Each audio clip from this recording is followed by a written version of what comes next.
Hello students, welcome to I exam B. So students, IBPS RRB के exams अभी चल रहे हैं, जिसमें PO एग्जाम्स हमारे 1 और 7 अगस्त को ख़त्म हो चुके हैं। इसके अलावा जो क्लर्क के लिए एग्ज़ाम है वो हमारा 8 अगस्त का एग्ज़ाम हो चुका है, और 14 अगस्त का एग्ज़ाम हमारा अभी होना बाकी है। तो जिनका भी 14 अगस्त को एग्ज़ाम है, उनके लिए लास्ट 2 डेज में क्या स्ट्रेटजी हो सकती है। हाँ, कौन सी चीज़ हमें करनी चाहिए, कौन सी चीज़ हमें नहीं करनी चाहिए, इस वीडियो में हम इन सब चीज़ों के बारे में, और साथ ही साथ आपको एग्जाम हॉल में क्या करना है, कैसे क्वेश्चंस को अटेम्प्ट करना है, इन सभी बातों के लिए हम डिस्कशन इस वीडियो में करेंगे। तो इस वीडियो में एंड तक मेरे साथ बने रहिए। ठीक है, शुरू करते हैं इस वीडियो। सबसे पहले स्टूडेंट्स बात करते हैं डाउट्स की। देखिए, कुछ स्टूडेंट्स के मन में 14 अगस्त के एग्जाम को लेकर, जो RRB क्लर्क का एग्जाम है, उसको लेकर कुछ डाउट्स हैं। राइट, मैंने कुछ आपके लिए लिस्ट बनाई है कुछ डाउट्स की। आई होप आपके सभी डाउट्स इसमें क्लियर हो जाएंगे। अगर इसके अलावा आपका कोई डाउट इसमें बाकी रहता है, तो आप इस वीडियो के कमेंट सेक्शन में इसमें मेंशन कर सकते हैं। राइट, सो फर्स्ट हमारा जो है वो है level of exam. So students की क्वेरी है कि लेवल ऑफ एग्जाम इसका क्या रहता है, क्या सिमिलर टू PO रहता है या उससे इजी रहता है। तो स्टूडेंट्स, मैं आपको बता दूं, इसका जो एग्जाम रहेगा वो इजी लेवल का रहेगा ओवरऑल अगर बात करें तो। हाँ, इसमें आपको कुछ क्वेश्चंस आपको मॉडरेट देखने को मिल जाएंगे, लेकिन उनका जो वेटेज होगा वो बहुत ही कम होगा। राइट, ओवरऑल जो आपको एग्जाम मिलेगा वो इजी लेवल ही एग्जाम मिलेगा। Right students. सेकेंडली सेकेंडली हम बात करते हैं इंटरफेस की। देखिए, जिन बच्चों ने अभी PO का एग्जाम दिया है या लास्ट ईयर एग्जाम दिए हैं, उनको पता है कि अभी इंटरफेस चेंज हो चुका है। जो RRB क्लर्क या RRB PO का जो एग्जाम होता है, उसका इंटरफेस चेंज हो चुका है। पहले हमारे पास इंग्लिश और हिंदी में से ऑप्शन होता था एक लैंग्वेज को चूज करने का, और हमारे पास सामने उसी लैंग्वेज में क्वेश्चन हमारे शो होते थे, और उसी लैंग्वेज में हमारे ऑप्शंस भी शो होते थे। लेकिन लास्ट ईयर से ये इंटरफेस हमारा चेंज हो चुका है। अब जब हम लॉगिन कर लेते हैं, फर्स्ट लॉगिन जब हम कर लेते हैं एग्जाम में, तो वहां पर हमारे पास एक लैंग्वेज चूज करने का ऐसे एक बॉक्स आता है।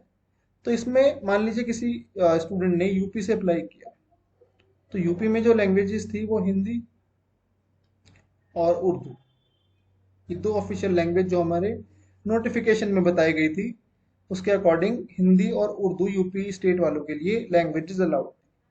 तो यहाँ पर जो चेक बॉक्स हो, जो बॉक्स होगा जिसमें हमें टिक करना रहेगा या फिर इसको चूज करना रहेगा, इसमें हिंदी और उर्दू हमें शो होगा। इसमें इंग्लिश आपको शो नहीं होगा, हिंदी और उर्दू शो होगा। राइट, उसमें से आप एक लैंग्वेज को चूज कर लीजिए। सपोज आपने हिंदी चूज कर ली, फॉर एग्जाम्पल आपने हिंदी चूज कर लिया, तो उस टाइम पे स्टूडेंट्स क्या होगा, जैसे आपका क्वेश्चन पेपर यहाँ पर शुरू हो चुका है मान लीजिए, तो यहाँ पर आपको क्वेश्चन देखने को मिलता है, इसी के बराबर में इसके रिलेटेड ऑप्शंस रहते हैं, और यहाँ पर हमारे क्वेश्चन सीरियल नंबर वगैरह लिखे रहते हैं। यहाँ पर हमारे सेक्शंस होते हैं, जैसे यहाँ पर रीजनिंग और क्वांट दो सेक्शन लिखे होंगे। यहाँ पर हमारा नाम और रोल नंबर यहाँ पे होता है। तो इसमें क्या होगा, जैसे क्वेश्चन आ गए, तो क्वेश्चन के बाद स्टूडेंट्स क्या होगा, हमारे इंग्लिश के कोई हमारे क्वेश्चन इंग्लिश में भी और हिंदी में भी, इंग्लिश हिंदी, जैसे क्वेश्चन पूरा है उसके बाद उसकी हिंदी में, कि इस तरह से हमारे क्वेश्चन वहां पर शो होंगे। और ऐसे ही हमारे ऑप्शंस भी शो होंगे। जैसे फर्स्ट ऑप्शन की बात करें तो उसमें इंग्लिश भी और हिंदी भी, सेकंड ऑप्शन इंग्लिश और हिंदी। इस तरह से सारे ऑप्शंस स्क्रीन पर नहीं आ पाते, तो वहां पर हमें स्क्रॉलिंग करनी होती है। स्क्रॉलर वहां पर दिया होता है जिससे हम उसको स्क्रॉल कर सकते हैं। राइट, तो इस तरह से थोड़ा सा ये टाइम कंज्यूमिंग है, डेफिनेटली है। बच्चों के अटेम्प्ट इसकी वजह से भी लो होते हैं। राइट, लेकिन आपको इसके लिए पहले से माइंडसेट रखना है कि वहां पर हिंदी और इंग्लिश दोनों में ऑप्शन शो होंगे, तो मुझे मार्किंग जो ऑप्शन की करनी है वो बिल्कुल अलर्ट रह के करनी है। आपको बिल्कुल अलर्ट रह के वो मार्किंग करनी है। ऐसा ना हो आप क्वेश्चन ठीक करें और मार्किंग वहां पर ऑप्शन मार्किंग गलत करें। राइट, तो हमारा इंटरफेस आई थिंक क्लियर है। नेक्स्ट बात करते हैं, जो हमारा डाउट है वो है टाइम रेशियो या टाइम डिस्ट्रीब्यूशन। जैसे कि आप सभी जानते हैं कि आरआरबी जो एग्जाम है, आईबीपीएस आरआरबी, इसमें हमें कॉम्पोजिट टाइम मिलता है प्रीलिम्स में 45 मिनट्स का। जस्ट इसमें हमें 45 मिनट्स का एक कॉम्पोजिट टाइम मिलता है, जिसमें हमें 80 क्वेश्चंस करने होते हैं। इन 80 क्वेश्चंस में 40 questions quant and 40 questions he reasoning के हमें देखने को मिलते हैं। तो हमारे स्टार्टिंग में यही अप्रोच रहनी चाहिए कि हम दोनों में हाफ हाफ टाइम डिस्ट्रीब्यूट करें। हाफ टाइम हम क्वांट को दें और हाफ ही टाइम हम रीजनिंग को दें। Right students? उसके बाद अगर हमारा लास्ट में, मान लीजिए हम रीजनिंग कर रहे हैं या क्वांट कर रहे हैं, कुछ क्वेश्चन ऐसे हैं जो लास्ट में नहीं हो पा रहे इस सेक्शन की, जो हम लास्ट में अटेम्प्ट कर रहे हैं, तो देन हम जंप कर जाए। थोड़ी फ्लेक्सिबिलिटी हमें वहां पर रखनी है, लेकिन हमें इतना फ्लेक्सिबल नहीं होना है कि हम पहले क्वांट में 2 क्वेश्चन हमने क्वांट के करे, फिर 2 क्वेश्चन रीजनिंग के करे। नहीं, इस तरह से आपका टाइम वेस्ट होगा। और क्लर्क प्रीलिम्स में क्योंकि कट ऑफ काफी हाई जाता है, आपको ऑलमोस्ट 70+ कट ऑफ देखने को मिलता है ऑलमोस्ट सभी स्टेट्स के लिए, तो यहाँ पर हम बिल्कुल भी टाइम वेस्ट नहीं कर सकते। राइट? तो बार बार जंप नहीं करना है, एक बार में आप क्वेश्चंस कर लीजिए। 22.5 जैसे 22 मिनट 30 सेकंड बैठता है, उसमें आप क्वेश्चंस कर लीजिए, उसके बाद नेक्स्ट सेक्शन में जंप कर जाइए। हाँ, अगर उस नेक्स्ट सेक्शन में आपसे कुछ क्वेश्चंस नहीं हो रहे हैं, टाइम बचा है, आप दोबारा जंप कर जाइए अपने प्रीवियस सेक्शन में। Right students? लेकिन टाइम वेस्ट नहीं करना है कि कुछ क्वेश्चन से पहले क्वांट की करें, फिर रीजनिंग, फिर क्वांट, फिर रीजनिंग। इस तरह से वेस्टेज ऑफ टाइम है जो हमें अवॉइड करना है। Right students? नेक्स्ट नेक्स्ट बात करते हैं, रीजनिंग फर्स्ट या क्वांट फर्स्ट। देखिए, इसमें 2 चीज है। अगर आप पहले से ही आपने मॉक्स दिए हैं और उसमें आपने क्वांट पहले किया है फॉर एग्जांपल, और बाद में रीजनिंग किया है, और ये आपके लिए फ्रूटफुल है, आपके गुड मार्क्स आ रहे हैं, आप कट ऑफ क्लियर कर पा रहे हैं, तो आप इसको कंटिन्यू रखिए। लेकिन अगर आपको कंफ्यूजन है, तो उसके लिए मेरा सजेशन ये रहेगा कि आप पहले reasoning attempt then quant. Reason इसका ये रहेगा कि लास्ट में, मान लीजिए आप पहले अगर हम क्वांट करते हैं, बाद में रीजनिंग करते हैं, लास्ट के 2 मिनट्स बचे हैं, एक पजल बची, वो पजल थोड़ी लेंदी है, जो 2 मिनट्स में नहीं हो सकती। जनरली हम क्या करते हैं एज एन एस्पिरेंट, हम क्या करते हैं, हम जिस भी क्वेश्चन हमारे सामने होता है, हम उसे सॉल्व करने की कोशिश करते हैं। तो उन 2 मिनट्स में हम उस पजल में सॉल्व करने में लग जाएंगे। वो पजल थोड़ी लेंदी है, 2 मिनट्स में एक लेंदी पजल करना एक टफ टास्क हो जाता है। राइट? तो हम क्या करेंगे, वो 2 मिनट्स पूरे हमारे क्या हो जाएंगे, वेस्ट हो जाएंगे। तो यहाँ पर हमें क्या होगा, या तो हम जंप कर जाए क्वांट में, लेकिन अगर मैंने बताया आपको कि एक जो एग्जाम देता है बच्चा, उसका ये रहता है कि सामने कोई भी मेरे क्वेश्चन है तो मैं उसको सॉल्व करूँ, एक जनरल टेंडेंसी रहती है। तो इस टाइम पे या तो हम मूव कर जाएं, या फिर हम पहले रीजनिंग कर लें, क्योंकि रीजनिंग में हमें ग्रुप क्वेश्चंस देखने को मिलते हैं। जैसे पजल हुआ, पजल में अगर आप पजल पूरा सॉल्व कर लेते तभी आप उसके क्वेश्चंस का आंसर कर पाते हैं। कोडिंग डिकोडिंग हुआ, वो भी एक तरह से ग्रुप क्वेश्चन है। आप पहले सभी कोड्स निकाल लीजिए, या फिर देखिए 2-2 कोड में निकाल के कर सकते हैं उसको, लेकिन एक तरह से ग्रुप क्वेश्चन हमें इसमें देखने को मिलते हैं। लेकिन क्वांट में मान लीजिए कि डीआईपी है, तो उसके कुछ क्वेश्चन ऐसे हैं जो हम इंडिविजुअली कर सकते हैं। राइट? तो हमें क्या करना है, हमें क्वांट बाद में करने से भी ये फायदा होगा। लास्ट में मान लीजिए 2 मिनट्स बचे हैं, सिंगल क्वेश्चन भी इसमें अरिथमेटिक के आपको देखने को मिलते हैं, आप वो कर सकते हैं। या फिर अगर डीआईबी कोई बचा है, तो उसके 1-2 क्वेश्चन आप आराम से कर सकते हैं। तो यहाँ पर हमारे जो भी 2, 3 या 4 जो भी हमारे रहेंगे, ये हमारा प्लस पॉइंट है। तो हमें ये बात ध्यान रखनी है, अगर आपने स्ट्रेटेजी बना ली है, आपको वो फ्रूटफुल है, आपके लिए वर्क कर रही है वो स्ट्रेटेजी, आपके अच्छे मार्क्स आ रहे हैं, तो आप उसको कंटिन्यू रखिए डेफिनेटली। क्योंकि लास्ट टाइम पे अपनी स्ट्रेटेजी में चेंज करना इज लाइक एग्जाम के लिए रिस्क लेना, और वो रिस्क हम अफोर्ड नहीं कर सकते। राइट? तो हम क्या करेंगे, उसी स्ट्रेटेजी को कंटिन्यू करेंगे। अदरवाइज अगर आपको कंफ्यूजन है, तो आप रीजनिंग को मेरे हिसाब से पहले कीजिए। राइट? नेक्स्ट बात करते हैं हाउ टू अटेम्प्ट। तो यहाँ पर हमारी स्ट्रेटेजी पीओ की स्ट्रेटेजी से डिफरेंट रहेगी।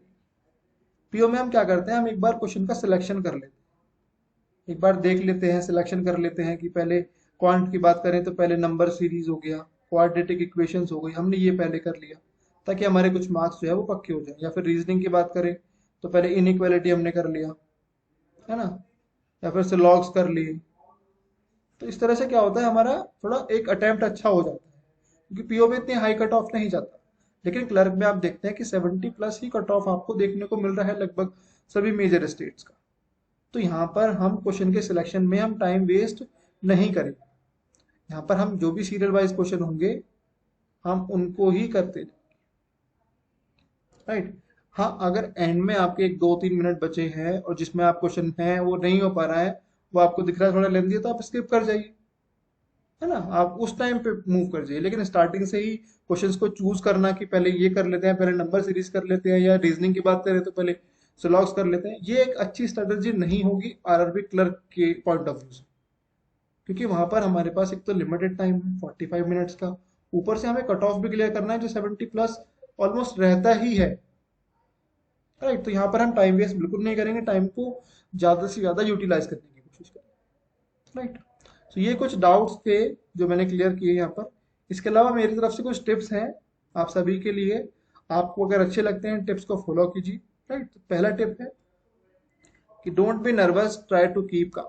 देखिए मोस्ट इंपॉर्टेंट पॉइंट है, आप अगर नर्वस रहते हैं तो आपका एग्जाम खराब होने के बहुत ज़्यादा चांसेस हो जाते हैं। क्योंकि अगर नर्वस हैं आप पहले से ही, आपने कोई पजल स्टार्ट किया, मान लीजिए रीजनिंग स्टार्ट की, कोई पजल स्टार्ट किया, पहली पजल ही खराब हो गई, वो नर्वसनेस और बढ़ जाएगी, और वो नर्वसनेस बढ़ेगी तो क्या होगा, आपके आने वाले क्वेश्चन को डायरेक्टली रिफ्लेक्ट होगी, है ना, और आपका पूरा पेपर खराब हो जाएगा, जो बिल्कुल भी एक अच्छी चीज नहीं है। क्योंकि आप काफी टाइम से प्रिपरेशन कर रहे हैं इस एग्जाम की, राइट। तो हमें क्या करना है, हमें काम रहने की कोशिश करनी है। I know it is hard कि एकदम से अपनी एंजाइटी को कंट्रोल करना, अपने एक्साइटमेंट को कंट्रोल करना नहीं हो पाता, लेकिन हमें ये करना है। हमने काफी टाइम से तैयारी की है, हमने काफी अपना टाइम दिया है इस एग्जाम के लिए, तो हम बिल्कुल भी नर्वस होके उस तैयारी को खराब नहीं कर सकते। तो हमें बिल्कुल काम रहने की कोशिश करनी है, सामने मेरा एग्जाम है, मुझे करना है। पहले क्या रहा, पुरानी शिफ्ट में क्या रहा, वो छोड़िए। बच्चों के अटेम्प्ट क्या रहे, ज्यादा अटेम्प्ट हैं, वो चीज छोड़िए। जो आपको सामने है आपको वो करना है, आप उस पर फोकस कीजिए, राइट स्टूडेंट्स। इसके बाद बात करते हैं next, do not attempt too many mocks. देखिए क्या होता है, अगर हम किसी भी प्लेटफॉर्म से हमने मॉक्स खरीदे हैं या फिर फ्री मॉक्स हम लगा रहे हैं, तो मॉक्स का अलग अलग लेवल रहता है। कुछ मॉक्स इजी लेवल के होते हैं, कुछ मॉडरेट लेवल के होते हैं, और कुछ डिफिकल्ट लेवल के, ठीक है। हर एक एग्जाम में, चाहे वो क्लर्क एग्जाम हो चाहे वो प्री एग्जाम हो, ये 3 तरह के हमें जो लेवल है वो देखने को मिलते हैं। तो अगर हमने इजी लगाए हैं तो ठीक है, हमारा कॉन्फिडेंस हाई है। लेकिन मान लीजिए अगर आपने जैसे 12th की बात करें या 13th की बात करें, 13th की शाम को, मान लीजिए 14th को आपका एग्जाम है, 13th की शाम को आपने एक मॉक अटेम्प्ट किया और वो मॉक डिफिकल्ट लेवल का था, और आपके अटेम्प्ट्स बहुत ही क्या है, कम, तो आपको क्या होगा, आप अपने आप में एक डीमोटिवेटेड फील करने लग जाएंगे ना। आपको लगेगा कि आप क्या है, आपका शायद प्रिपरेशन अच्छी नहीं है, आपके मार्क्स नहीं आ पाए इसमें, लेकिन उसका लेवल डिफिकल्ट था। आप अगर लगा भी रहे हैं, आप कर भी रहे हैं अगर मॉक, तो उसको अच्छे से एनालाइज करके देखिए कि क्या वो लेवल था जो एग्जाम में आता है, या डिफिकल्ट लेवल का वो मॉक है। तो इससे अच्छा है, इस चीज से बचने के लिए आप देखिए 13 को मेरे हिसाब से कुछ भी, आप कोई भी मॉक अटेम्प्ट नहीं कीजिए, उस डे को बिल्कुल फ्री रखिए अपने आप। थोड़ा बहुत पढ़ लीजिए, थोड़ा बहुत क्विजेस वगैरह छोटे मोटे, या फिर नंबर सीरीज, स्लॉग्स, इनइक्वालिटी, इनके थोड़े थोड़े क्वेश्चंस कर लीजिए, लेकिन वो भी बिल्कुल लोड लेके नहीं करने। 13th को जितना फ्री रखेंगे 14th को उतना ही अच्छे से आप एग्जाम दे पाएंगे, राइट स्टूडेंट। तो ये मॉक्स हमें बहुत ज़्यादा अटेम्प्ट नहीं करना है, क्योंकि इससे हमें डिमोटिवेशन हमें हो सकता है अगर हमारे अटेम्प्ट नहीं हो। देखिए प्रिपरेशन आप कर चुके हैं, 2 दिन बचे हैं, आप इसमें प्रिपरेशन को बहुत ज़्यादा चेंज नहीं कर सकते। तो हमें कूल रहने की कोशिश करनी है, हमें बिल्कुल भी उस चीज़ को नहीं बढ़ाना है, अपने अंदर एक नेगेटिविटी नहीं बढ़ाना, राइट। नेक्स्ट, जैसे मैंने आपको अभी बताया, कीप योर एटीट्यूड पॉजिटिव। हमें बिल्कुल भी नेगेटिव नहीं रहना है। मान लीजिए 8 अगस्त में आपका कोई फ्रेंड एग्जाम दे के आया, या फिर आपने कोई एनालाइज देखा, आपने देखा कि सभी बच्चों के 75 से ज्यादा अटेम्प्ट है या 70 से ज्यादा अटेम्प्ट है, तो आपको क्या हो गया, आपको लगा कि भाई मेरे से तो इतना नहीं हो पाएगा, आपने पहले ही एक नेगेटिव अप्रोच अपने अंदर डिवेलप कर ली, राइट। तो इस टाइम पे क्या होगा, आपको उस एग्जाम को फेस करने में या उस एग्जाम को सॉल्व करने में डिफिकल्टी आएगी, क्योंकि आप पहले से नेगेटिव हो चुके हैं कि नहीं हो रहा मेरा एग्जाम, या मेरा नहीं होगा, मैं इतने अटेम्प्ट नहीं कर पाऊंगा, तो वो एग्जाम पक्का ही है कि आपका क्लियर नहीं होगा उस हिसाब से, राइट। आप पॉजिटिव रहिए। देखिए उन्होंने जो भी अटेम्प्ट किए उनके लेवल, एग्जाम के लेवल से था, आप जो अटेम्प्ट करने जा रहे हैं वो आपके लेवल से, राइट। जो भी आपका एग्जाम आएगा, आपने प्रिपरेशन अगर अच्छे से की है, आप अच्छे से ही करेंगे उस एग्जाम को, तो इसमें नर्वस होने की या नेगेटिव अप्रोच या फिर नेगेटिव थॉट बनाने की कोई जरूरत नहीं है। आप जाइए अपना एग्जाम पॉजिटिवली देकर आइए। हाँ, एक चीज तो हम ध्यान रखेंगे यहाँ पर, देखिए ध्यान रखेंगे एक्यूरेसी। ऐसा ना हो कि नेगेटिव अप्रोच बना लें, कुछ क्वेश्चंस करें, लास्ट में कुछ टाइम बचा, हमने जल्दी जल्दी मार्क कर दिया कि चलो एक दो भी ठीक हो जाएगा तो वो कंपनसेट हो जाएंगी ये चीजें, लेकिन उस टाइम पे उसके चांसेस बहुत कम है और यहाँ पर आपकी एक्यूरेसी डाउन हो जाती है ना।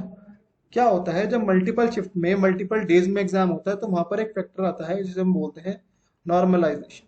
इसके ऊपर मैं एक वीडियो बनाऊंगा आपको समझाने के लिए कि नॉर्मलाइजेशन क्या होता है, कैसे ये वर्क करता है, कैसे कैलकुलेशन होती है इसकी, राइट। तो नॉर्मलाइजेशन वहां पर एक इंपॉर्टेंट फैक्टर होता है जिसमें एक्यूरेसी बहुत मैटर करती है। तो अगर आपकी 100% एक्यूरेसी है तो आपके मार्क्स इंक्रीज होने के भी चांसेस बढ़ जाते हैं। तो ऐसा नहीं है कि आप 65 अटेम्प्ट करके आए हैं तो 65 मार्क्स आएंगे आपके, नहीं, आपके मार्क्स 70 72 भी आ सकते हैं। डिपेंड करता है आपकी एक्यूरेसी पे और आपकी शिफ्ट पे कि आपकी शिफ्ट कैसी थी और आपकी एक्यूरेसी उसमें क्या रही। तो बिल्कुल भी हमें एक्यूरेसी पे बिल्कुल हमें हर तरीके से ध्यान रखना, right. Next, don't waste too much time in a question. देखिए क्लर्क लेवल है तो इजी ही क्वेश्चन रहेंगे, ठीक है। तो हमें ज्यादा टाइम वेस्ट नहीं करना है किसी भी क्वेश्चन पे, एक लिमिटेड टाइम देना है। पजल में अगर हमने रीजनिंग की बात करें, हमने पजल स्टार्ट की, हमें 1 मिनट हो गया, हमें कोई भी क्लू नहीं मिल रहा कि पजल कैसे चल रही है, तो उस केस में हम क्या करेंगे, उस पजल को स्किप कर देंगे, राइट, और नेक्स्ट क्वेश्चन में मूव कर जाएंगे। ये हमें कोई क्विकली डिसीजन लेना है कि ये चीज हो रही है या नहीं हो रही, और हम मूव कर जाए। हमें ज्यादा टाइम में क्वेश्चन पे वेस्ट नहीं करना। Next, quant. क्वांट के लिए एक स्पेशल टिप है, to not solve for DI. देखिए क्या होता है, कई बार हमें कोई डीआई मिली, फॉर एग्जाम्पल स्कूल है, 5 स्कूल है या 4 स्कूल है, उसमें नंबर ऑफ बॉयज और नंबर ऑफ गर्ल्स, और इसका हमें क्या दे दिया, हमें परसेंटेज में इनकी वैल्यू। तो कुछ बच्चे क्या करते हैं, कुछ बच्चे ऐसी अप्रोच लगाते हैं कि पहले इसको पूरे को सॉल्व कर लें इन वैल्यूज को और उसके बाद क्वेश्चंस पे अपने चले। तो क्लर्क लेवल से ये अप्रोच अच्छी नहीं है। क्लर्क लेवल में आपको जो क्वेश्चंस देखने को मिलेंगे वो इजी क्वेश्चंस ही देखने को मिलेंगे मोस्टली, तो ये अप्रोच बिल्कुल भी अच्छी नहीं है। तो इसमें आप क्या कीजिए, इसमें आप क्वेश्चंस के अकॉर्डिंग जो भी इसमें क्वेश्चंस आप देखिए और उसके अकॉर्डिंग उसको सॉल्व कीजिए, राइट। नेक्स्ट बात करते हैं रीजनिंग। तो रीजनिंग में try to make less number of cases. देखिए सेम बिल्कुल जैसे डीआई में अप्रोच है, इसमें मैंने आपको अप्रोच बताई है कि जैसे आप कोई पजल कर रहे हैं रीजनिंग में, तो उसमें ज्यादा नंबर ऑफ केसेस नहीं बनाइए। मान लीजिए कोई भी इंफॉर्मेशन है, मान लीजिए 5% दिए हैं, और इनके बारे में अगर हम पी के लिए कोई स्टेटमेंट बना रहे हैं, बी के लिए कोई केस बना रहे हैं, तो उस पजल में, उस पजल की जो इंस्ट्रक्शंस है उसमें जितने भी पी के स्टेटमेंट्स हैं हम सभी को को रिलेट करेंगे, एक साथ उनको रिलेट करेंगे और तब जाके वो हम केस बनाएंगे ताकि हमारे लेस नंबर ऑफ केसेस, क्योंकि अल्टीमेटली क्या होना है, एक ही केस हमारा सक्सेसफुल रहना है, बाकी एलिमिनेट हो जाने हैं, है ना। तो इतने केस नहीं बनाने, है ना। और केस ना बनाने का तरीका यही है कि जो भी आप वेरिएबल ले रहे हैं उससे रिलेटेड जितने भी टर्म्स हैं आप उन सभी को मैच कीजिए, सभी को एक साथ लेके तब एक केस बने, राइट। तो ये कुछ सजेशंस थे मेरी तरफ से आप लोगों के लिए। आपको अच्छे लगे हो आप फॉलो कीजिएगा इनको। बाकी अगर आपको वीडियो अच्छी लगी आप वीडियो को लाइक कीजिए, कमेंट कीजिए अगर कोई डाउट है आपका वीडियो के regarding. So students, all the best for your exam. अच्छे से एग्जाम देकर आइए, एग्जाम के बाद एग्जाम एनालिसिस या फिर मेंस की स्ट्रेटेजी को डिस्कस करेंगे एक वीडियो में, ठीक है students. So all the best, exam देकर आइए। कोई डाउट है आप वीडियो के कमेंट सेक्शन में लिख सकते हैं, right. So all the best, thank you for watching, have a nice time.